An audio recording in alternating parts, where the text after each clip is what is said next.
दिल्लीतील काँग्रेस मुख्यालयात झालेल्या स्वतंत्र दिनाच्या कार्यक्रमातील एक व्हिडिओ सध्या व्हायरल झालाय। या व्हिडिओमध्ये पक्षाध्यक्ष मल्लिकार्जुन खरगे आणि सोनिया गांधी कार्यकर्त्यांना वंदे मातरम दरम्यान काही सूचना देत असल्याचं दिसतंय। यावरून काँग्रेसवर सत्ताधाऱ्यांनी जोरदार टीका केली आहे। काँग्रेसच्या कार्यक्रमात सोनिया गांधींनी वंदे मातरमला विरोध केला, हा मानसिक नक्षलवाद नाही तर काय आहे, असा सवाल मुख्यमंत्री देवेंद्र फडणवीस यांनी विचारला। दरम्यान काँग्रेसमध्ये कित्येक वर्षापासून वंदे मातरम गायलं जात आहे, कुणीही वंदे मातरमला विरोध केला नाही असं काँग्रेसकडून सांगण्यात आलं।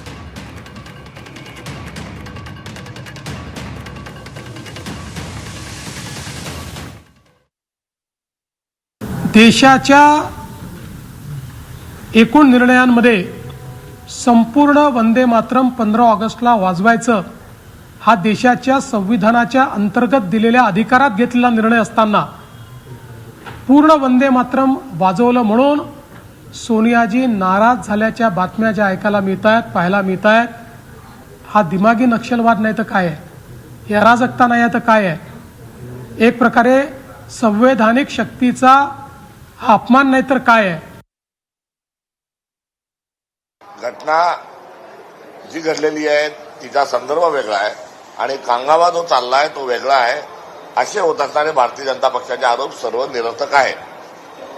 सदर व्हायरल होत असणारा जो व्हिडिओ आहे त्या व्हिडिओमध्ये मल्लिकार्जुन खरगेजी यांना उभं राहण्याचा चालण्याचा त्रास आहे हे सर्वश्रुत आहे आणि अशा वेळेस त्यांना बसण्याची व्यवस्था त्या ठिकाणी करायला पाहिजे तातडीने, या अनुषंगाने सोनियाजी सूचना देत आहेत। आपण बघितलं असेल की पंतप्रधान कार्यालय निवासस्थानाच्या समोर जे आंदोलन झालं त्यावेळेसही दीर्घकाळ खरगे साहेबांना उभं राहावं लागलं आणि त्यानंतर त्यांची प्रकृती जी आहे ती थोडे प्रश्न निर्माण झाले होते आणि त्या